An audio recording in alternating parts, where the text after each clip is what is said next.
falamos sobre providência, nós falamos sobre trindade, nós falamos sobre como o homem foi criado, nós falamos sobre tudo isso. Falamos, inclusive, da Escritura, de como Deus é diferenciado dos outros deuses na Escritura, falsos deuses, evidentemente. Nós tratamos acerca de tudo isso que basicamente diz respeito a creio em Deus Pai, Todo-Poderoso, Criador dos céus e da terra. No livro 2, o assunto ainda é o mesmo, é o conhecimento de Deus. Mas não agora não o conhecimento de Deus como Criador e sustentador, mas o conhecimento de Deus como Redentor em Cristo Jesus, que nos é revelado, primeiramente na lei e depois no Evangelho. É sobre esse grande tema que nós estamos tratando. E para tratar isso, Calvino ele começa os 2 primeiros capítulos falando não primeiramente sobre o Deus que nos redime, mas falando sobre a nossa necessidade de redenção. Então, os 2 primeiros capítulos dissertam sobre o pecado original e sobre o quanto a nossa liberdade ou a nossa vontade ela foi cativa, mostrando então a nossa miséria. E no capítulo 3 que nós falaremos hoje, Calvino ele segue essa mesmíssima linha de mostrar, de aprofundar como que em espiral, porque ele pega um assunto e mais para frente ele repete esse assunto, mas ele repete esse assunto aprofundando o que ele já havia falado antes. Então é quase que um movimento de espiral cada vez mais profundo, apesar de tocar em pontos semelhantes vez ou outra. Mas seguindo então essa lógica, Calvino agora no capítulo 3, ele mostra como a nossa natureza corrompida não consegue produzir nada de bom maior, que é a natureza do homem, ok? Cativa o pecado, e este assunto da natureza humana, cativa o pecado, está também debaixo de um tema maior, que é a nossa necessidade de redenção, que se mostrará perfeitamente em Cristo Jesus, quando nós chegarmos lá e vermos como que o Senhor opera em Cristo Jesus a nossa redenção e tudo mais. Mas por que é importante nós termos tantos estudos, ou por que Calvino dedicou tanto tempo da obra dele para falar sobre a corrupção do ser humano? Ora, meus irmãos, nós falamos de salvação, mas a pergunta é: do que nós precisamos ser salvos? Do que nós precisamos ser salvos se a nossa natureza não é conhecida, se a nossa natureza não é plenamente investigada, segundo a Escritura, nós nunca realmente entenderemos e, por consequência, nós nunca daremos o devido valor à redenção que Cristo efetuou por nós. Às vezes parece meio maçante nós ficarmos estudo após estudo falando: o ser humano não presta, por causa disso, disso, disso, e mostrando cada pedaço da alma do ser humano, como ela é corrompida, a vontade, o intelecto. Mas a verdade é que se nós não entendermos isso profundamente, nós não entenderemos a redenção profundamente. É óbvio que isso não fará, conhecer isso não fará alguém mais ou menos salvo necessariamente. Para saber que para sermos salvos, nós precisamos saber que nós somos miseráveis, é verdade. Nós precisamos saber que nós necessitamos de Jesus Cristo, é verdade também. Agora, a profundidade que nós conhecemos isso interferirá diretamente no modo como qual nós vivemos e no modo com o qual nós nos portamos diante do próprio Deus, como nós encaramos a vida, como nós encaramos a nós mesmos e tudo mais. Dada essa introdução e essa quase apologética do porquê que nós vamos ter mais um estudo sobre a corrupção humana, então vamos ao nosso capítulo. Nada procede da natureza corrompida do homem, senão o condenável. Se houver algum problema de transmissão ou algo do tipo, vocês, por favor, me avisem. Se tiverem alguma pergunta também, podem usar aí o recurso de levantar a mão no Zoom ou abrir o áudio e chamar, ok? Não fiquem com dúvidas e nem com vontade de comentar, tá bom? Vamos lá, então. Calvino inicia o capítulo afirmando que o ser humano precisa se identificar com os títulos com os quais é chamado na Escritura. E destes tantos títulos, ele destaca o que Cristo fala em João 3,6. O que é nascido da carne é carne. Essa carne que Calvino comenta aqui, ela é completamente inimiga de Deus. E para isso, para nós observarmos esse primeiro aspecto, eu quero pedir para... Deixa eu ver quem está com a câmera aberta aqui na frente. A Mariana. Abra para a gente, por favor. Abre para a gente em Romanos 8, versículos 6 a 7. Calvino, ele diz que carne, seguindo as palavras de Jesus, é uma das descrições mais completas da nossa natureza. Jesus Cristo diz que aquele que é nascido da carne é carne. Então a pergunta é, o que é essa carne? Ou no que consiste essa natureza carnal do ser humano? Jesus disse que nós somos isso. Romanos 8 nos ajuda. Mariana. Porque o pendor da carne dá para a morte, mas do espírito para a vida e paz. Por isso o pendor da carne é inimizade contra Deus, pois não está sujeito à lei de Deus, nem mesmo pode estar. O pendor da carne é inimizade contra a lei de Deus. O que isso significa, então, é o que está resumido aí. O que Cristo Jesus, o apóstolo Paulo, a Escritura chama de carne, é algo completamente inimigo do Senhor, inimigo dos seus preceitos, que milita contra ele. E a pergunta, então, que fica é: o que significa de fato a carne? Por que essa pergunta é importante? Porque desde os tempos de Calvino, há uma grande confusão em identificar o que Jesus, o que os apóstolos queriam dizer com carne. Muitos teólogos da época de Calvino, os católicos, até hoje alguns, ainda afirmam que carne tem a ver com os nossos desejos físicos. E com isso, eles colocam a nossa corrupção no corpo. E disso, então, qual é a conclusão? O corpo é mau. Então, lá na Idade Média, o que se fazia? Inúmeros movimentos para você minimizar a potencialidade do corpo. Jejuns enormes, penitências físicas, criaram-se monastérios para afastar o ser humano que queria buscar santidade daquilo que era físico. Mas será que é realmente isso que a Escritura nos diz que é a carne? Será que é esse corpo? Será que são os nossos desejos? Será que bater em nós mesmos adianta alguma coisa? Bom, dificilmente. O que é carne, então?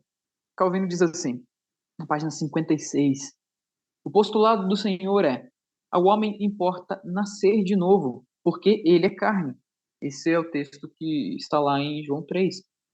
Não está preceituando nascer de novo em relação ao corpo, mas nada nasce de novo na alma, se apenas alguma porção lhe for reformada. Ao contrário, toda ela se renova. E isto é confirmado pela antítese estabelecida em uma e outra dessas duas passagens, pois de tal modo o espírito é contrastado com a carne, que nada é deixado entre ambos. Logo, tudo que no homem não é espiritual, segundo este arrazoado, disse ser carnal. Nada, porém, temos do espírito, senão pela regeneração. Portanto, tudo quanto temos da natureza é carne. O que Calvino está dizendo é o seguinte: ele está analisando os dois textos que nós acabamos de citar e de ler. Ele está nos falando que carne não tem nada a ver com isso aqui. Não é daqui que saem os nossos desejos maus. Não adianta bater no corpo. Não adianta subir a Aparecida do Norte, as escadas da Catedral de Joelhos. Não adianta comprar. Eu ia dizer comprar rosa ungida, mas não se aplica, porque não tem nada a ver com o corpo. Mas vocês entenderam a ideia. O ponto é que não adianta infringir ao corpo punições para tentar refrear a nossa pecaminosidade, porque carne não tem a ver nem com isso e nem sequer com desejos sexuais. Também é uma outra aplicação que fazem desse termo. Não. Carne na Escritura é o exato oposto de espírito. E espírito na Escritura é quase que sinônimo de santidade. Certo? Tudo aquilo que é espiritual, o que nós poderíamos dizer é tudo aquilo que é santo, piedoso, tudo aquilo que nos leva para mais perto do Senhor. Nós temos em Gálatas a clássica distinção das obras da carne e do fruto do Espírito. O que é o fruto do Espírito? Santidade. Piedade. Então, quando a Escritura fala de carne, mais uma vez, ela não está falando disso aqui. ela está falando da nossa natureza comum, nossa natureza intrínseca de fazer oposição a Deus. Está dizendo que tudo aquilo que é carne é inimigo do Senhor. Carnalidade é justamente isso, inimizade contra Deus. E qual é o grande problema aqui? É que Cristo claramente nos diz que nós somos carne. Isso implica dizer que nós somos inimigos do Senhor por natureza. Tudo que a nossa natureza produz é carne. Ao menos que o Espírito Santo intervenha, nós veremos isso mais para frente, tudo o que produz a nossa natureza é carnalidade. Está lá, nas obras da carne. Tudo. E é isso que nós aprofundaremos um pouco mais hoje. Então, essa última frase é importante. Portanto, tudo quanto temos da natureza é carne. E a definição que Calvino dá também vale muito a pena nós guardarmos na memória. Tudo que no homem não é espiritual, disse ser carnal.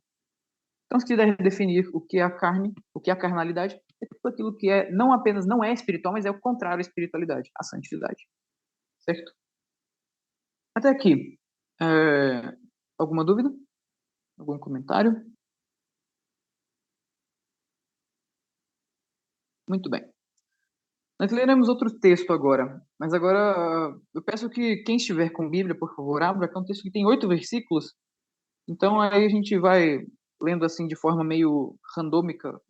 Quem quiser ler o versículo, pode ler, tá? Esse texto que está posto aí, que Calvino faz a análise para aprofundar o nosso tema, é de Romanos 3, 10 a 18, que é, assim, talvez a explicação mais clara que nós temos na Escritura do que significa falar de carnalidade, do que significa falar de obras da nossa natureza, certo? É o texto base, digamos assim, né, da nossa, ou mais fundamental da nossa doutrina da depravação total, que é o que nós estamos tratando aqui nesse capítulo, certo?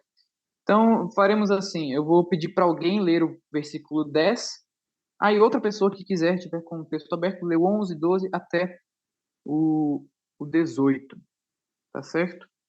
E aí, então, nós vamos para os comentários e considerações de Calvino. Presbítero Otávio, por favor, leia o versículo 10 para a gente.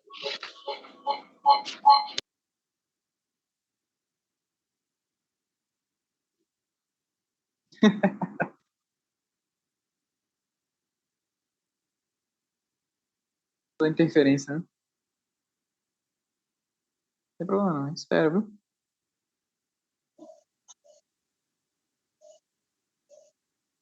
Único é divino.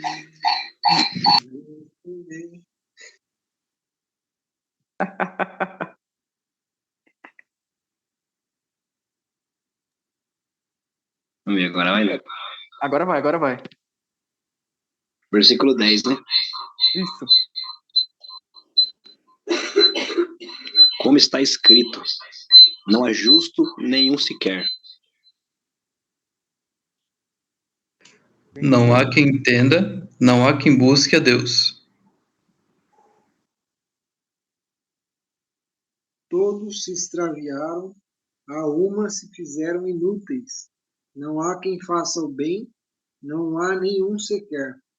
A garganta deles é sepulcro aberto. Com a língua urdem engano. Veneno de víbora está nos seus lábios. A boca eles a têm cheia de maldição e de amargura.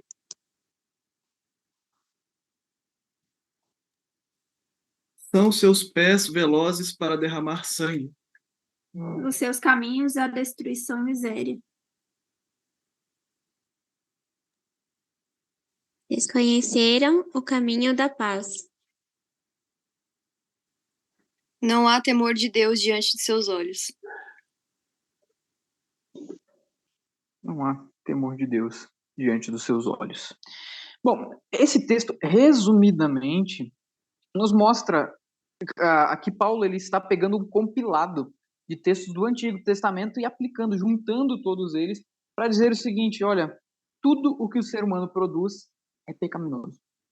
No que depender de nós, nossos pensamentos, nossas palavras, o nosso agir e o nosso omitir é mal. Não há um justo. O que é ser justo? Não é apenas uma prática. Não, é um estado, é ser, ok? É o contrário de injusto. É claro que isso reflete na prática. É por isso que Paulo continua. Não há um justo, não há um sequer, não há um que entenda. Nosso intelecto produz coisas malignas. Nós não compreendemos a justiça do Senhor, nós não compreendemos a santidade, nós não compreendemos o próprio Deus, nós não compreendemos o que é necessário para andarmos de acordo com a sua vontade. Não há o que entenda, não há o que faça o bem. As nossas atitudes estão todas corrompidas pelo pecado. E então Paulo ele continua, ele fala das nossas palavras. A sua boca é como sepulcro. Os pés, ao invés de caminharem para o bem, são velozes em derramar sangue. E a lista se estende. O ponto é que todas as áreas da ação humana, tanto externa, ou seja, tudo aquilo que nós fazemos externamente, quanto interna, aquilo que nós pensamos, produzimos em nossa imaginação, desejamos, é carne, é carnalidade. Esse é o nosso estado. E, dito isso, Calvino então começa a comentar esse texto de Romanos 3. Ele diz assim: não está ele, Paulo no caso, né, a censurar os costumes depravados de uma ou outra era, mas está acusando a perpétua corrupção de nossa natureza. Com efeito, nesta passagem, seu propósito não é simplesmente censurar os homens para que caiam em si, mas, antes, ensinar que todos têm sido pressionados por inelutável calamidade, da qual não podem sair, a não ser que sejam retirados pela misericórdia de Deus. Os homens são tais quais aqui descritos, não apenas pelo zelo do costume depravado, mas ainda pela depravação de sua natureza. O que Calvino está nos dizendo? É que o texto que nós lemos do apóstolo Paulo nos mostra que o pecado ele não é aprendido por costume e, por outro lado, ele também não é abandonado por mero costume. Veja, os pelagianos são uma linha, dá para dizer, chamar de linha teológica, não sei se dá para chamar de teologia aquele negócio, mas que surgiu lá com Pelágio, no século V, mais ou menos, que combateu contra Agostinho. Pelágio, ele dizia que o ser humano ele tinha capacidade em si mesmo de ir a Deus, sem necessitar para isso da graça. Que o ser humano não havia caído em total depravação. Ele ainda estava preservado ali, e o pecado que ele produzia era costume.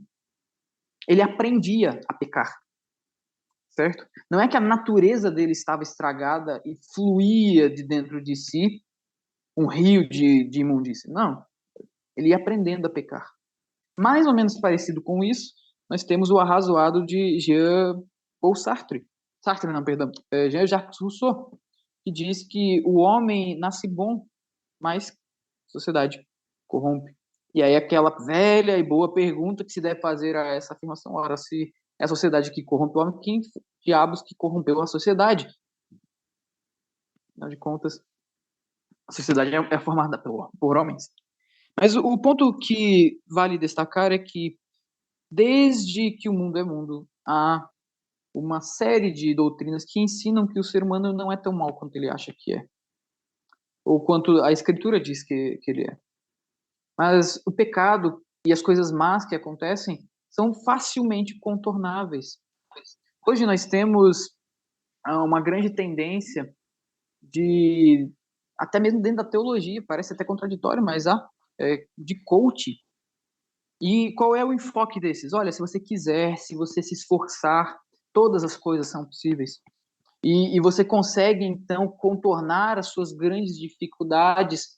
Basicamente, aquele lema da Barbie: você pode ser o que você quiser. Não pode.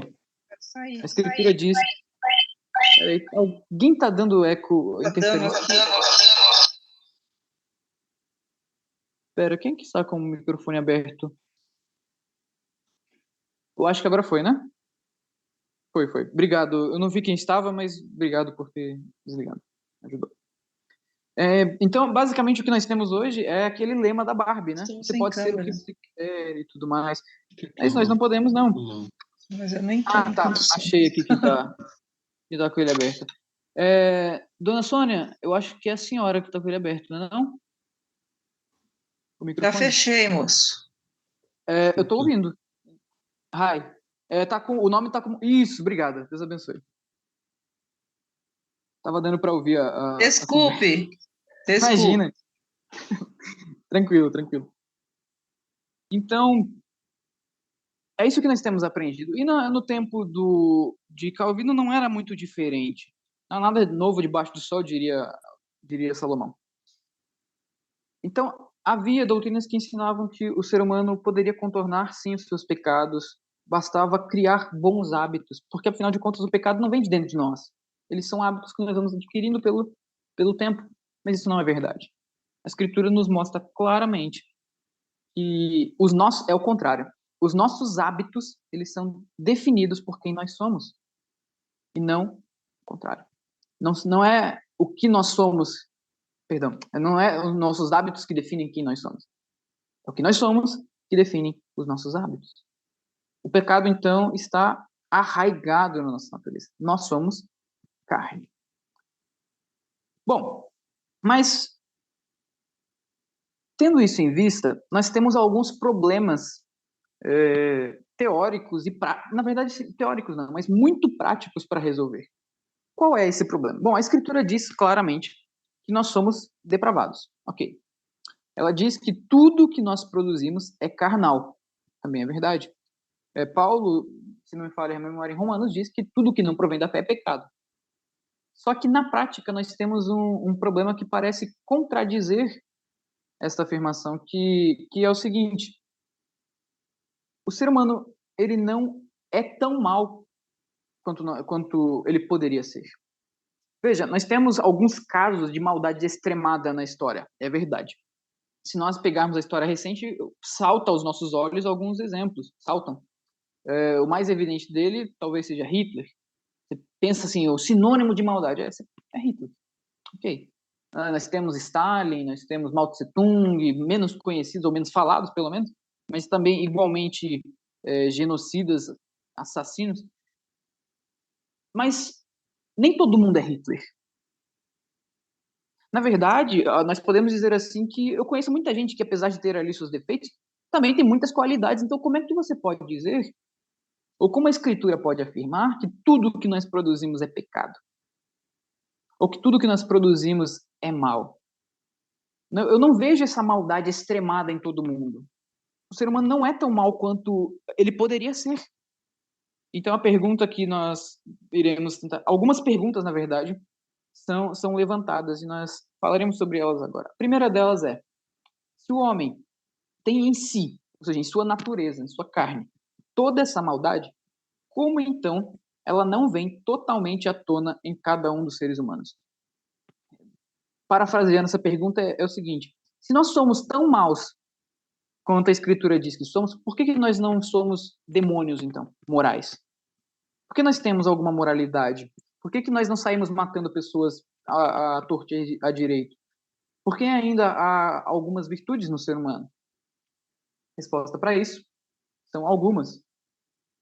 Perdão, essa é a primeira pergunta. A resposta é que a graça de Deus restringe o mal do ser humano. Entretanto, essa graça não purifica o ser humano. Vamos ler a citação de Calvino aí e discorrer um pouco sobre isso. Contudo, aqui nos deve ocorrer que, por entre esta corrupção de nossa natureza, algum lugar há para a graça de Deus, não aquela que a expurgue, mas aquela que a coíba interiormente. Ora, se o Senhor permitisse à mente de cada um esbaldar-se de rédeas soltas em todos os desejos, sem dúvida ninguém haveria que, de fato, não propiciasse confirmação de que, muito verdadeiramente, em si concorreriam todas aquelas coisas más pelas quais Paulo condena toda a natureza. Como assim? É evidente que nós não somos tão maus quanto nós podemos ser. Fato. Por isso que nós temos ainda um grau de maldade. A Hitler foi uma pessoa terrível, foi. Ninguém discorda disso. Mas por que ninguém é assim? Porque a graça do Senhor, ela coíbe a maldade humana. A graça do Senhor, ela funciona como um freio que nos impede de sermos como demônios.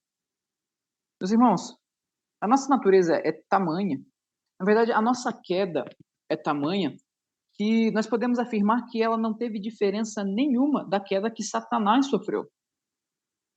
Nós caímos do mesmo jeito em pecado. O pecado não é diferente de Satanás em nós.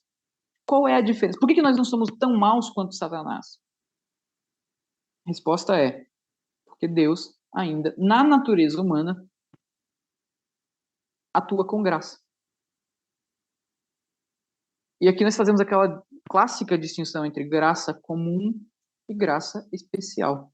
A graça que o ser humano opera em todos os seres humanos, inclusive em Hitler, é a graça comum. Nós não somos tão maus quanto poderíamos ser. Por vezes, ele solta um pouquinho essas rédeas, então nós temos monstruosidades. Mas, no curso normal da humanidade, a nossa maldade é coibida pelo Senhor. Isso não significa que nós somos salvos. Significa apenas que o Senhor, por misericórdia, ele refreia o mal a fim de preservar a própria criação. Porque se Deus se ele nos soltasse, a nossa maldade já teria feito com que a humanidade não passasse nem da primeira geração. Não passaríamos nem de Adão e Eva. Não passaríamos. É por isso que Paulo diz que, lá em Romanos 1, que o Senhor, por vezes, entrega homens ao seu próprio coração. E quando isso acontece, o resultado é catastrófico. O resultado é catastrófico.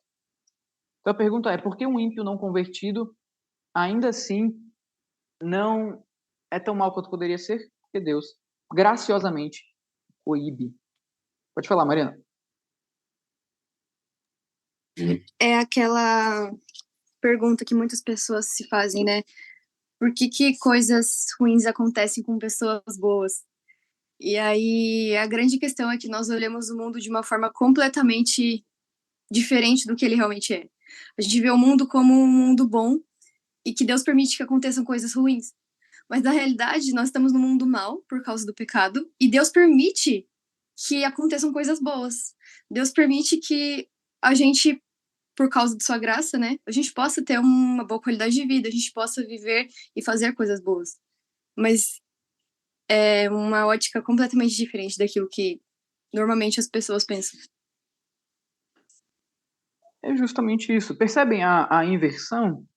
O que a Mariana disse é excelente. Nós não vivemos em um mundo bom que, vez ou outra, acontece coisa ruim. Nós vivemos em um mundo ruim, mal, que, pela graça de Deus, não é tão mal quanto poderia ser, a ponto de florescer, no meio da própria humanidade caída, virtude. Mais uma vez, compare-nos com o demônio. O demônio só pode fazer aquilo que é mal, certo? Satanás só faz aquilo que é mal. Nós seríamos iguais, se a graça de Deus não nos coibisse. Porque nem todo mundo é Hitler? Graça divina. Graça divina.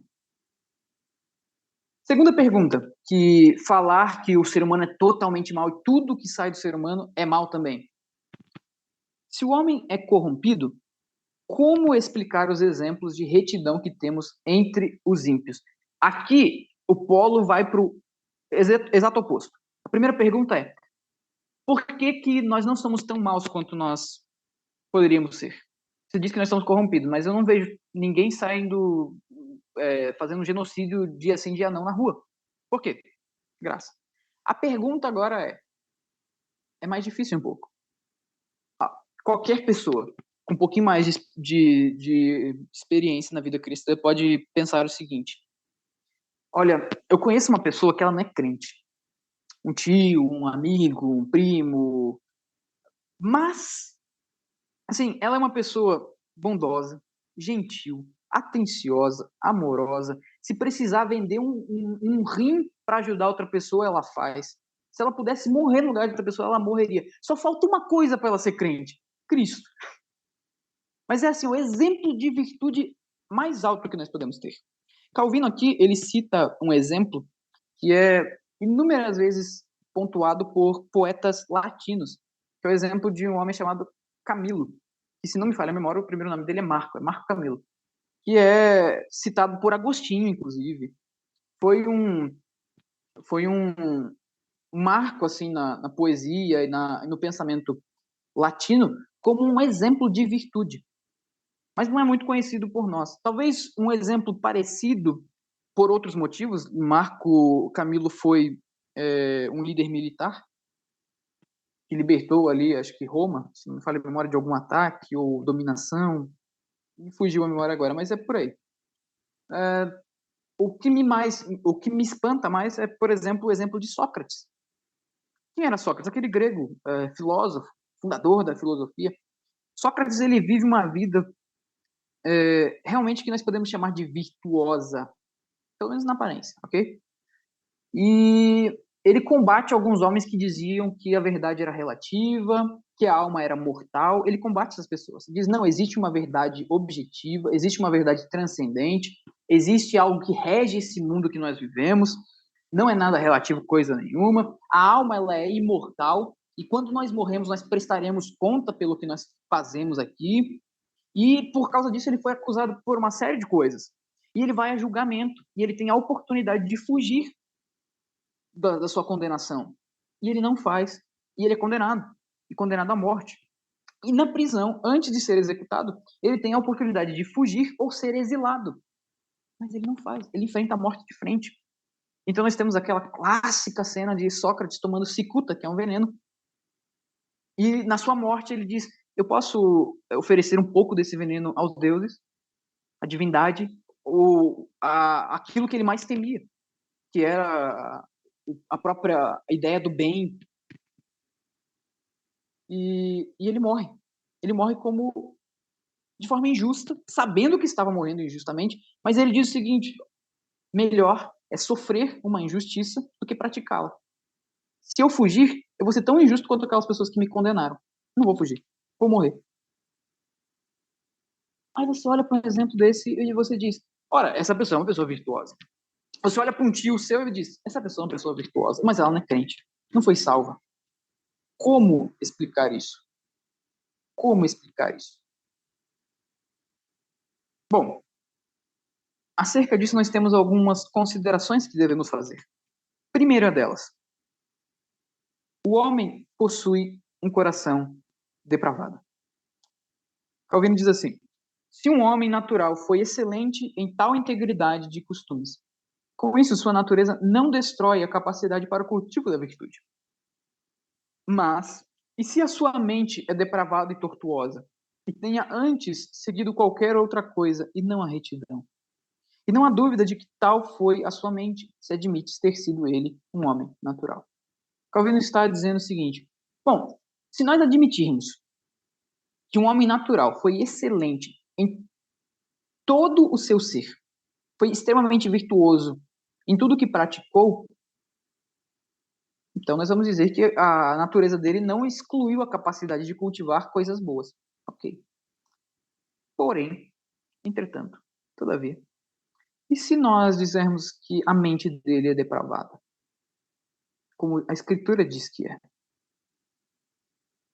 Se nós falarmos isso, então não resta dúvida de que esse homem que aparentemente é virtuoso, dentro de si, retém, esconde e prolifera dentro do seu coração, dos seus pensamentos, das suas vontades e desejos, coisas pecaminosas, corrompidas. Por mais que ele não demonstre tanto quanto os outros, mas dentro de si, certamente há motivações erradas. Certamente há pensamentos nada virtuosos. Certamente há imprecisões ou até mesmo mentiras sendo alimentadas que fazem ele agir dessa maneira. Ou seja, quando nós vemos uma pessoa virtuosíssima, nós estamos vendo apenas a carcaça dela. Aquilo que ela mostra para os outros. Eu não estou nem falando de uma pessoa hipócrita, eu estou falando de uma pessoa realmente que quer fazer coisas boas. Mas nós não vemos o coração. E por não vermos o coração, nós não vemos as inúmeras motivações pecaminosas que essa pessoa tem. Meus irmãos, vamos olhar para dentro de nós mesmos. Não precisamos ir longe. A gente não precisa ficar tentando averiguar o próximo. Será que essa pessoa aqui é boazinha mesmo? Não, vamos para a gente. Não precisa responder a uma pergunta retórica. Mas quantos de nós, e quantas vezes nós já fizemos isso? Nós fazermos algo bom esperando algo em troca. Ou então nós fazermos uma boa ação e, mesmo que rapidinho, darmos aquela olhadinha de canto de olho para ver se tem alguém vendo a coisa belíssima que nós fizemos. Ou até mesmo, quantas vezes nós fizemos algo de bom simplesmente porque nós gostamos da sensação que isso nos dá e pensar, nossa, eu sou uma pessoa virtuosa. Se fosse outra pessoa, não faria isso. Se fosse outra pessoa, faria diferente. Teria explodido nessa situação. Nós somos assim. Até para fazer o bem, nossas motivações, inúmeras vezes, são pecaminosas. Mesmo que a gente não fale para ninguém. Mesmo que a gente não externe isso. Mas, inúmeras vezes, é o que nós temos. Nosso coração é corrompido. Mas, sigamos. Mesmo que nós vejamos pessoas aparentemente virtuosas, primeiro, o coração delas é depravado. Segundo, esses dotes de virtude que elas têm, eles não são comuns à natureza, mas são dons da graça. Calvino diz assim: esses não são dotes comuns da natureza, mas graças especiais de Deus, que ele dispensa variadamente e em medida certa a homens de outra sorte, profanos. Por cuja razão, em linguagem comum, não nos arreceamos de dizer ser este bem-nascido e ser aquele de natureza depravada. Falta um desenho ali. Entretanto, nem deixamos de incluir a um e a outro sob a condição universal de depravação humana, mas apontamos que, por graça especial, o Senhor tem conferido a um, da qual não dignou prover a outro. E Calvino está nos afirmando o seguinte: olha, mesmo que nós vejamos pessoas fazendo coisas boas, nós não conhecemos o coração dela, nós não sabemos a motivação que está levando ela a fazer isso, é verdade. Mas uma coisa é fato: isso que ela está fazendo, falando e até mesmo expressando não vem dela, não vem da natureza dela, é fruto da graça. Por quê? Porque a nossa natureza é carne. Aquele que é nascido da carne é carne. E mais uma vez, nós não estamos falando de graça salvadora aqui, nós estamos falando daquela graça que o Senhor aplica aos seres humanos para preservar a história. E graça essa que, preservando a história, preservando o próprio ser humano, alimentando nele até mesmo algum senso de justiça, de virtude, de busca da verdade, ele também se revela na natureza humana. Nós vimos alguns dons extraordinários da nossa mente. E quando nós falamos de coisas morais, não é diferente. A nossa mente seria completamente insípida se não fosse a graça de Deus. Da mesma sorte, nossa moralidade também seria completamente podre se não fosse a graça de Deus. Quando nós fazemos alguma coisa que aparentemente é virtuosa, isso não vem de nós mesmos, vem do Senhor. Então, quando um ímpio, por mais cruel que ele seja, ele ainda tem amor, por exemplo, por um filho e cuida dele com todo carinho, não vem dele isso. Ou exemplos bons mesmo, mães não crentes que criaram sua família com equidade, foram boas esposas, relativamente falando, não vem delas. Todo bem que nós vemos em nós ou em outros, por mais comuns ou extraordinários que sejam, é da graça. Significa, mais uma vez, que as pessoas serão salvas? Não. Significa que Deus tem um propósito para esse bem, na preservação dessa pessoa, daqueles que estão ao redor e, de forma global, de toda a humanidade. Certo? E, por último, por que nós não podemos dizer que pessoas muito virtuosas, exemplos de virtude que não são cristãs, são um argumento contrário à depravação total? Terceiro, porque a tais virtudes falta o elemento principal. Calvino diz assim: acrescenta que, onde nenhum empenho há de promover a glória de Deus, empenho de que são desprovidos todos os que de Deus não regenerou por seu Espírito, está ausente a parte principal da retitude. Quanto às virtudes que nos enganam com sua boa aparência, sem dúvida que terão seu louvor no foro social e na estima comum dos homens, mas de nenhuma valia serão para granjear justiça ante o tribunal celeste. Aquela história, a pessoa é tão boa, só falta Cristo para ser salva. Bom, falta tudo então para ela ser salva. A pessoa é tão boa, mas para a bondade dela ser realmente boa, falta um detalhezinho pequenininho, mas sem o qual ninguém é bom. Que é fazer isso para a glória de Deus. E isso é completamente impossível. Olha, até aqui, alguém poderia estar duvidando, tá? Vamos conceder isso à nossa mente pecaminosa. Olha, tá bom, eu não sou tão mal, será que é porque Deus restringe mesmo? Tá, não sei. As pessoas fazem aquela coisa boa, não vem delas, mas, poxa, elas estão querendo fazer. Olha, a pessoa ali ajudou um morador de rua, poxa, ela queria, não tirou foto, eu vi, ela não estava com ninguém perto, não tinha glória, ela fez porque quis. Poxa, será mesmo que não tem nada de bom? Mas quando chega nesse ponto, é nocaute, é checkmate, não tem para onde fugir. Ninguém, a não ser pela graça específica de Deus, faz qualquer bondade visando a glória do Senhor. Ninguém. Sabe aquele mandamento que está lá em 1 Coríntios 10, 31? Quer comais, quer bebais, ou façais qualquer outra coisa a fazer para a glória de Deus? Ninguém faz isso por conta. Porque nós não temos nem a mentalidade do que seja isso. Nada. Por isso que Paulo fala, tudo o que não provém da fé é pecado. Eu dou um doce para quem achar esse texto sem procurar no celular. Me fala aí alguém se alguém achar, enquanto eu continuo. Nada que não provém da fé pode ser chamado de virtuoso. Ele já sabia, vai ganhar um doce miserável. Pode falar.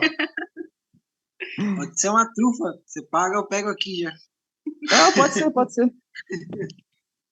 Romanos 14, 23. 14, 23, estava pensando em Romanos 10. Lê, por favor. Eu vou ler o 22 também. 22. Eu mandei antes aí, escrevi já antes aí, ó. Não escreveu nada. Não veio roubar, presbítero. 8h17, minha esposa está de prova aqui, ó. Sai fora, presbítero. Já está aberto aqui faz tempo, desde que ele falou a primeira vez já. Mas falou que ia ganhar um doce quem falasse, né? Desculpa, você escreveu. Eu não podia falar, tava alimentando minha filha, eu não pude falar. Eu joguei ela aqui só para poder ganhar o doce. Se foi com fé, então tá bom. 22 fala assim: a fé que tens, tem-na para ti mesmo, perante Deus. Bem-aventurado é aquele que não se condena naquilo que aprova, mas aquele que tem dúvidas é condenado se comer, porque o que faz não provém de fé, e tudo o que não provém de fé é pecado. Muito bem. Tudo que não provém de fé é pecado. Obviamente, ele está falando de carnes sacrificadas aos ídolos. E que se alguém tem dúvida na consciência se pode ou não coma. Mas qual é o motivo teológico para essa orientação de Paulo? Olha, tudo que não provém da fé é pecado. Tudo que não vem daquilo que vocês aprenderam, da firme convicção de que está de acordo com o evangelho, é pecado. Por extensão, qualquer coisa que nós fazemos sem a consciência de que estamos fazendo para agradar o Senhor, também é pecado. E o ponto é justamente esse. Ninguém, meus irmãos, consegue cumprir esse mandamento do Senhor. Nós que somos crentes, nós estamos estudando, vivendo para a glória de Deus, lá no EBD. Faz quantos meses? Eu não lembro, mas faz bastante. E nós estamos aprendendo ainda como é que faz para viver para a glória de Deus. Como é que faz para tomar um suco para a glória de Deus? A gente não sabe a dimensão do que é isso, muitas vezes. E muitas coisas nós fazemos assim no automático, a gente nem para pensar. A gente cultua no automático. A gente vai pro culto, a gente canta, e se perguntar o que a gente acabou de cantar, a gente não lembra mais. Nem o culto a gente faz muitas vezes com a consciência de eu estou fazendo isso para a glória de Deus. Quanto mais obras boas, virtuosas até. muitas vezes passa despercebido, a gente não pensa. E quanto mais o ímpio, então. Aqui, a régua passa, não tem o que fazer, meus irmãos. Ninguém faz para a glória de Deus. E se não faz para a glória de Deus, em última instância não é bom. Plenamente bom. Como Calvino disse, no foro comum, para a sociedade, nós nunca vamos dizer que é algo ruim. Ninguém vai dizer que é ruim você ajudar uma pessoa necessitada. Ninguém vai dizer isso. Tá? Mas, em última instância mesmo, em questão de peso existencial, de, poderíamos dizer, ontológico, né? De bondade, não falta o principal. Falta o principal. Fazer para a glória de Deus. Aqui ninguém escapa. Então, olha, tem uma pessoa virtuosa aqui, isso aqui não contradiz a depravação total? Não. Não, de forma alguma. Isso é graça do Senhor. Essa pessoa tem um coração corrompido, você nem sabe. Porque você tem, só olhar para dentro de si mesmo. Em última instância, ela não consegue fazer isso para a glória de Deus. Então falta o essencial para isso ser de fato virtuoso. Bom, chegando aqui, então, nós temos o seguinte fato. Lembre-se, nós estamos falando da nossa necessidade de Cristo, da nossa pecaminosidade. E nós acabamos de vir de um capítulo que fala do livre-arbítrio. Calvino, ele foca muito na questão do livre-arbítrio porque era e ainda é a doutrina que diz que, de certa forma, o homem ainda consegue dar uma ajudinha para Deus. Mas quando nós olhamos para todo esse retrospecto e percebemos que nós somos carne e tudo que provém de nós, por mais que não em extensão, em quantidade, mas em essência, é mal, e que mesmo os exemplos de virtude só são por causa da graça de Deus, ele restringe o mal, etc. Tudo isso, então, nos leva à seguinte afirmação, que a vontade não pode querer o bem sem Deus, pois ela é escrava do pecado. Veja, nós vimos isso no estudo anterior, então não vou me deter aqui. Mas o ponto é que se aquele que peca é escravo do pecado, e se nós somos carne, é óbvio que a nossa vontade não ficou alheia a isso. Nossa vontade também foi afetada pela queda. Ela também é carne.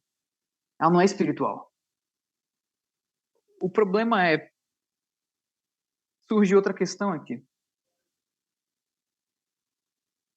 Se a vontade continua a existir, e ela continua a existir, ninguém perde a vontade quando peca, tá? Como nós podemos dizer que o ser humano é responsável por aquilo que ele faz? Uma pergunta muito difícil. Eu quero que nós tenhamos esses restantes, esses 10 minutos que faltam, nesse ponto.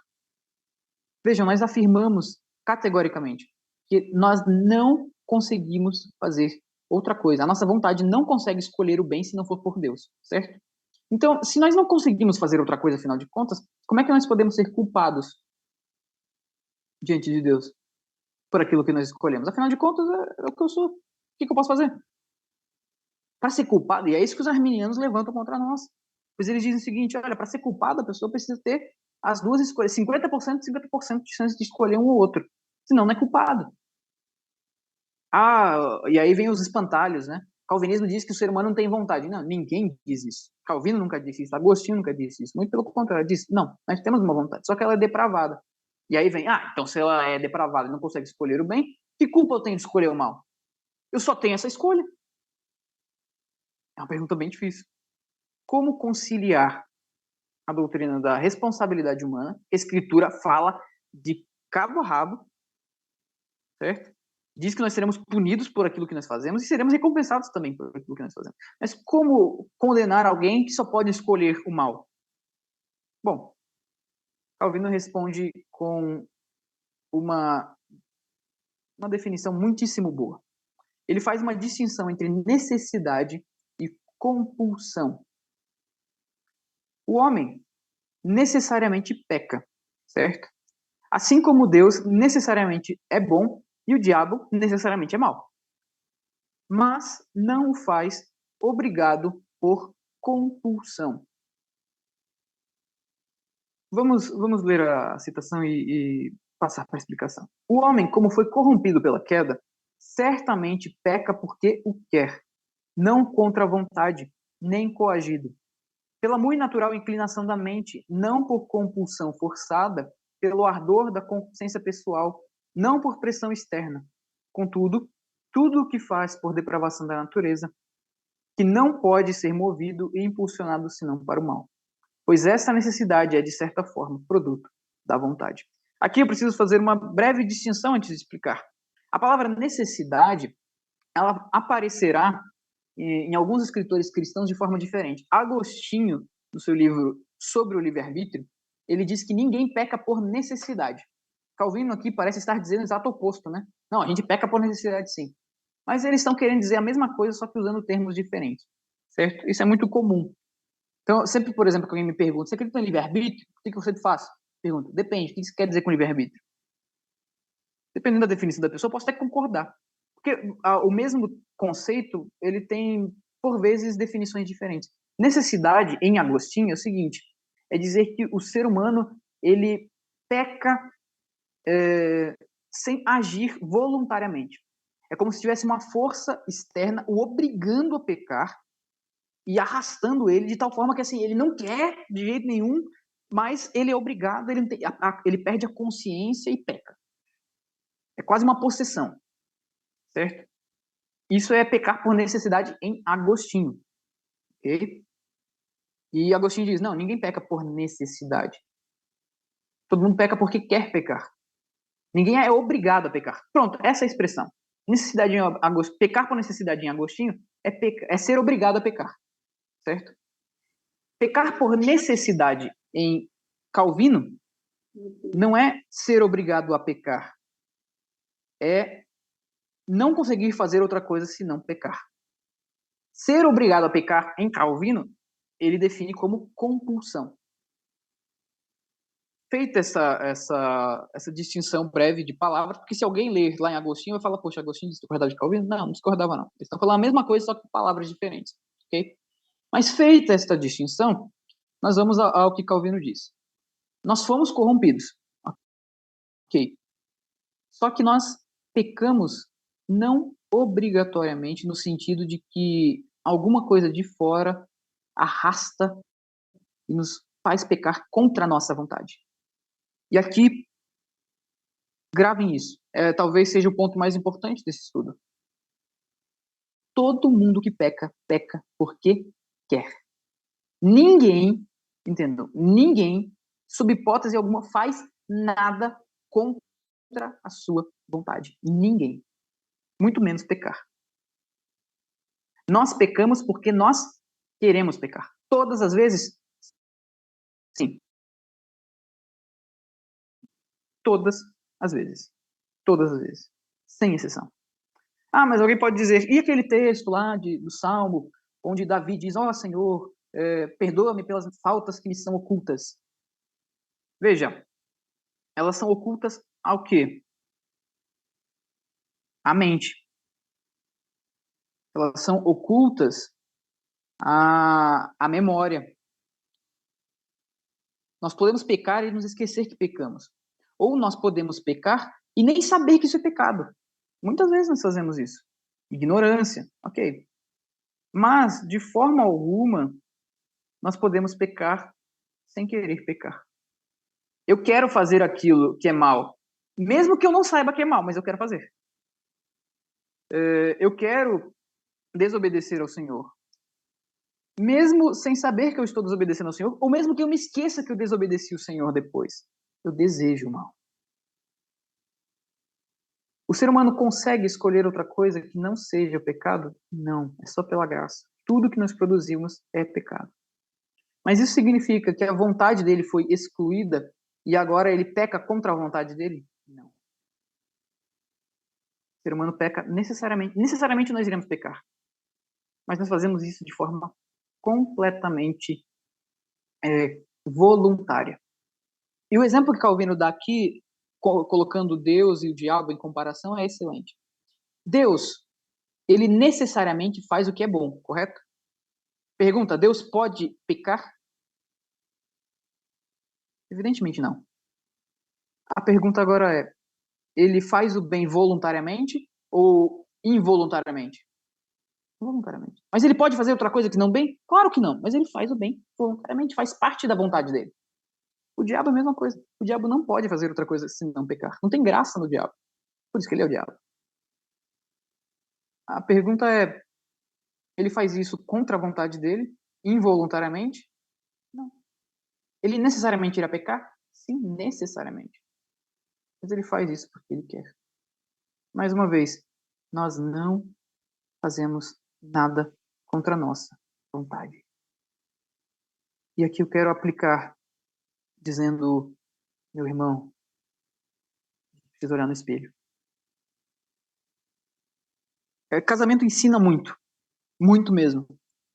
Mas não é exclusivo ao casamento que eu vou dizer aqui, porque nós vivemos em uma comunidade, nós somos igreja. Mas qual é a nossa tendência no casamento? Quando nós erramos, nós falamos, mas também a Isadora? Eu não tenho nem o que falar da Isadora. Depois que passa a raiva, eu fico pensando, poxa, eu sou muito babaca. É verdade. Isadora é um doce de pessoa. Até quando ela erra, às vezes dá vontade de pedir desculpa. Que é raro, viu? Mas qual é a minha tendência quando eu peco contra a Isadora? É eu dizer, tá vendo? Olha o que ela fez. Senhor, a mulher que tu me deste. É isso que nós fazemos. Mas também olha a circunstância que eu fui colocado. Senhor, o Senhor também permitiu um negócio desse. Olha, eu estava com pouco dinheiro na conta, e aí, de repente, cai uma carteira de uma pessoa com 200 e poucos reais ali, e é o dinheiro que eu podia usar para fazer a compra do mês, e eu peguei. Mas por que o Senhor deixou cair também? A ocasião faz ladrão. E aí nós vamos transferindo culpa. Como se nós fôssemos os últimos culpados do mundo a pecar. Na igreja isso É claro que eu fiquei extremamente irritado. Olha o que a outra pessoa fez. É claro que eu pecaria, mas quem que não pecaria? É claro que eu pequei, mas quem que não pecaria numa situação dessa? Olha o que eu tive que ouvir. Não, não é por causa disso que você pecou. Você pecou porque você quis. Eu pequei porque eu quis pecar. Só por causa disso. Se eu não quisesse pecar, eu não pecaria. E aí está a nossa miséria. Nós precisamos de um milagre para não querer pecar. Nós somos, como Calvino diz, compulsivamente pecadores. O que é uma compulsão? É algo sem controle. Aliás, perdão. Nós somos necessariamente pecadores. Mas não compulsoriamente pecadores. Quem está no controle dos nossos atos pecaminosos? Nós mesmos. A vontade é nossa. A natureza é nossa. Claro que Deus rege tudo o que nós fazemos. Mas a culpa é nossa. A vontade é nossa. Então, meus irmãos, quando vocês pecarem, quando eu pecar, quando nós pecarmos como igreja, como filhos, maridos, esposas, pais, não tentem achar outro culpado. Não tentemos achar outro culpado. Nós somos os culpados. Eu magoei a pessoa porque eu quis magoá-la. Em última instância. Mesmo que muitas vezes sem querer. Aliás, sem querer não, mas por acidente. Eu quis alguma coisa ali. Me levou a pecar. Se eu não quisesse, eu não faria. Poxa, me senti tão mal por ter estourado, falado o que não devia. Mas se eu não quisesse falar aquilo, eu não falaria. A nossa miséria é essa, a nossa vontade pecaminosa, inclinada para o mal. Mas nós somos os grandes culpados pelo nosso mal. Não tem outro culpado. Não tem. Então nós, sim, necessariamente pecaremos. Não tem como o ser humano se libertar do seu pecado. É verdade. Mas nosso pecado não é compulsivo. O que Deus disse a Caim? O pecado está diante de ti. Cabe a ti dominá-lo. É responsabilidade sua. Mas a gente consegue fazer isso sem a graça? Não. Mas quando nós não conseguimos, é culpa de Deus? Não. Cara, se fosse Caim, diria, eu quis matar Abel. Mariana.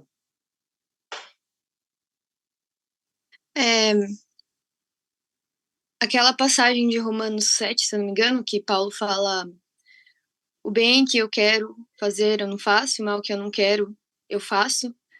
esse querer é justamente por conta da graça de Deus. Ele tá falando de um cristão ali, né? Porque esse é o embate dentro dele. Ele quer fazer o pecado, mas ao mesmo tempo ele não quer. Ele quer porque a sua natureza é pecaminosa, mas ao mesmo tempo ele não quer porque ele foi alcançado por Cristo. E ele sabe que é pecado, que não é pra glória de Deus. Então, fica até mais claro, na realidade, entender essa parte que Paulo fala. E quando ele peca, quem quis pecar? Natureza pecaminosa. A minha carne, é você ainda. Ainda é você. E na realidade, não é muito difícil a gente ver... Perdão. Não, pode falar. Não é muito difícil a gente ver isso na nossa própria vida com coisas pequenas.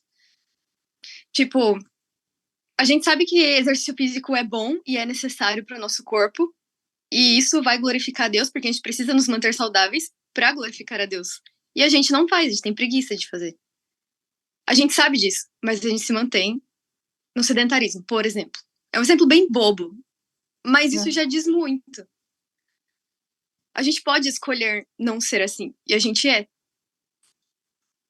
A gente pode escolher se alimentar bem para manter o nosso corpo saudável para a glória de Deus. E a gente não escolhe isso. A gente escolhe o que a gente quer, o que nos dá prazer, mesmo isso não sendo algo bom. E aqui, é claro, eu não estou dizendo que não existem pressões externas que nos ajudam a fazer o que é errado. Não estou dizendo isso. Tá? O diabo é chamado de tentador justamente por isso. O mundo está aí para isso. Quando João diz lá na sua carta, não atenteis para a concupiscência dos olhos, nem para a concupiscência da carne, nem para a soberba da vida, o que ele está falando? De tentações externas e internas. São coisas que nos compelem ao pecado, mas quando nós pecamos, é porque nós vimos essas coisas e falamos, eu quero. Esse caminho que eu vou. E para nos libertar disso, só a graça. Para sairmos disso aqui, nada procede da natureza corrompida do homem, senão o condenável, graça. É sobre isso que nós trataremos no próximo estudo. Como o Senhor, ele faz um contraste, ou como podemos dizer, nós não ajudamos o Senhor a mudar isso aqui. Então, no próximo estudo, nós falaremos um pouquinho daquela distinção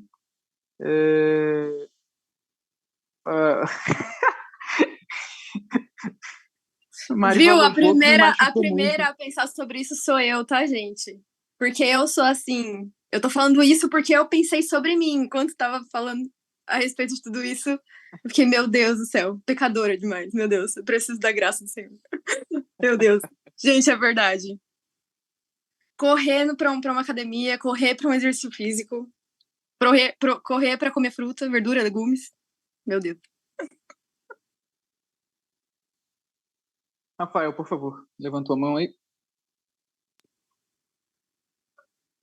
Oi, boa noite a todos. Podem me escutar bem? Sim, estamos ouvindo. Tá certo. Não, dá uma contribuição, né? Recentemente eu li a República do Platão, né? E discípulo de Sócrates, né? E que via, né? Muito dessa virtude de Sócrates, que ficou muito chateado com a morte injusta dele, né? Por política, né? Por questões de política, né? Mas, assim, alguns destaques que eu fiz, né? Como eu li recentemente, tem aqui preso na memória algumas coisas, aproveitei para usar umas marcações que podem contribuir para a discussão, né? Então, assim, um exemplo que nós temos de virtude dentro da graça comum, né? Assim, a virtude de alguém que não conhece os caminhos do Senhor, né? O que ele diz, por exemplo, sobre maternidade, né? Vou citar, vou fazer uma citação aqui para a classe de mulheres guerreiras, né? Ele sugere o seguinte, aí Platão escrevendo como se fosse Sócrates falando, né? Que as mulheres sejam comuns a todos os homens, nenhuma coabitará em particular com nenhum deles, por sua vez os filhos serão comuns, nem os pais saberão quem são os seus próprios filhos, nem os filhos os pais. Ele entende que isso trará uma cidade mais justa, né? E, portanto, homens mais justos. Tá? Só um destaque, outro destaque que eu trago aqui. Pode acontecer que os nossos governantes precisem de usar de mentiras frequentes. De de dolos para benefício dos governados. Nós dissemos, alguns, que todas essas coisas eram úteis, sob forma de remédio, né? Aqui defendendo que os governantes podem dar umas mentiras, né? Aqui também ele defende aqui um pouco de eugenia, né? Então, por exemplo, é preciso que a gente estabeleça o seguinte: então, que os homens superiores se encontrem com mulheres superiores o maior número de vezes possíveis, e inversamente os inferiores para os inferiores, e que se cria descendentes daqueles e destes não, ou seja, dos inferiores não, né? Então, ou seja, eugenia para os homens inferiores e multiplicação ali dos homens e por ele como superiores, tá bom? Aí você toma as crianças que vão nascendo, manda lá para as damas que vão ficar morando num bairro separado. Também faça com que o aleitamento só dure tempo moderado. Enfim, só os destaques aqui, mas assim, um resumo, né? É que ele entende da seguinte forma, né? A intersecção que eu vi, assim, embora muito seja útil a gente tirar e usar até para o reino, né? Do que esses filósofos escreveram sobre educação, por exemplo, né? Na parte que eles entendem como grandes virtudes, né? A coragem, a sabedoria, a temperança, né? E aí eles tentam extrair da música, né? A fonte para a temperança, dos exercícios físicos, da ginástica como fonte para a coragem, né? Que de fato é um aspecto importante, né? Não conhecem a Deus, né? E não conhecer a Deus, muitas vezes acabam sujeitos a uma maldição que a Escritura nos coloca, né? Então, em Deuteronômio 30, a gente tem lá que eu sou Deus, né? Sou Deus, sigam os meus caminhos, né? Se fizerem isso, caso o seu coração se desvie, com certeza perecerão. Uma oposição ali a Levítico 18, que traz que cumprir as leis, né, de Deus traz vida, né? Então assim, eles têm esse embate, né, do homem interior. Aqui na República ele também passa por isso, né? Então, olha, um homem justo, ele passa aqui alguns livros tentando enunciar o que seria a justiça, né? E ao tentar fazê-lo, ele chegou a uma conclusão que, no aspecto individual do homem, essa justiça seria quando houver nele aquela irascibilidade que vem desse ímpeto natural, assim, violento do homem, para ele usar sob julgo da sua razão, na medida em que ele for praticar com coragem quando necessário, né? Ou seja, ele coloca a razão, sem dúvida, e não Deus, como esse freio. Ele também identifica, então Sócrates também identifica que o homem é inerentemente mau, né? Ele coloca aqui, por exemplo, uma citação de Homero, né, que ele fala que batendo no peito censurou o seu coração, muito parecido com o que a gente vê Davi, né?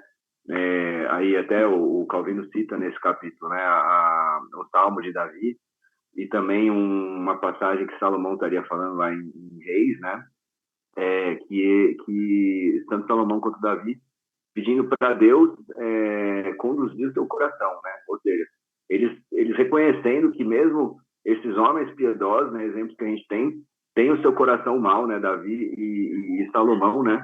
Reconhecem isso, e realmente a graça de Deus que podem pegar esse coração mau e fazer algo bom disso, né? Então, que ele também reconhece esse problema, ele também discute aí como é que vai ser essa briga interna que o homem vai fazer. E a conclusão que o Sócrates chega não é que sob a graça de Deus ele vai alcançar isso, né? Ele chega que é quando ele conseguir aqui uma situação. Compete à razão governar, uma vez que é sábia. Dominarão o elemento corruptível, que em cada pessoa constitui a maior parte da alma, e é por natureza a mais insaciável de riqueza. Ou seja, reconhecendo aqui que a maldade é a maior parte, né? Mas ele atribui a razão governar. Então, assim, muita gente pode tirar de Sócrates, muita gente tirar, mas realmente a gente pode achar que de intersecção, pouco do que vem, isso lembra um pouco, lembra a República, né? Eu lembrei um pouco do Calvino falando assim, né? Que a palavra que assim, muitos podem reconhecer a Deus, muitos povos podem conhecer a Deus por aquilo que tem na natureza. A natureza revela a glória, né? Mas é a palavra de Deus, é como se fosse aquele óculos, né? Que coloca assim, a pessoa míope começa a enxergar melhor. Então a gente vê que falta, né? Falta que o máximo que a gente tem de intersecção, ele falando de adultério, falta de cuidado para os pais, mas ele coloca nesse mesmo patamar culto aos deuses, né? A idolatria como algo igual a esse zelo para não praticar adultério e esse zelo para com os pais, que são mandamentos de Deus, né? O resto tudo a gente vê ali, mentira, tudo bem, ao mesmo tempo que ele coloca cuidado com os pais, ele coloca uma ideia de família ali um pouco diferente, uma coisa meio até vinda dos espartanos ali, né? Então, assim, enfim, acabei dando vários exemplos aí para tentar ilustrar ilustrar e reforçar isso que você falou, né, Eliezer? Assim, a gente tem ali uma aparência. Muitas vezes a gente vai ter uma aparência, mas não compete a nós julgar, né? Agora, se estiver longe de Deus, estiver longe dos mandamentos de Deus, vai ter uma diferença, alguma coisa, algum parafuso vai estar mal apertado ali. E, infelizmente, a consequência é essa, né? Assim, que a gente vê ali em Deuteronômio, né? Se não para si próprio, para outros, né? Perecer. Obrigado. Imagina. Fazendo o advogado do diabo aqui do Platão, quando ele fala acerca de os melhores com os melhores e os piores com os piores, ele está falando, os melhores ali são os filósofos, tá? Que buscam a sabedoria, que em última instância visa a ideia do bem, que é algo mais ou menos semelhante ao que nós temos ao máximo, assim, o mais parecido que nós temos em Platão com o conceito de bem.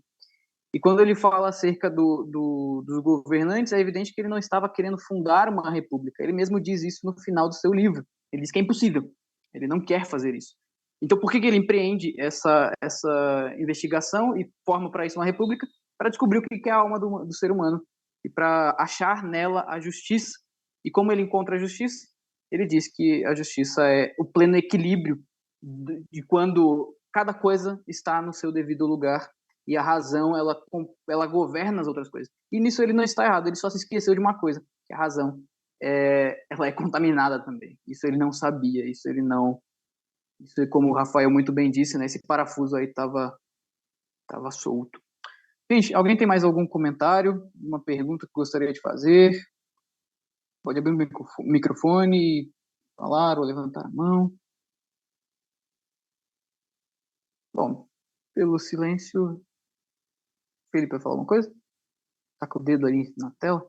Ah, não, vai não? Tá bom.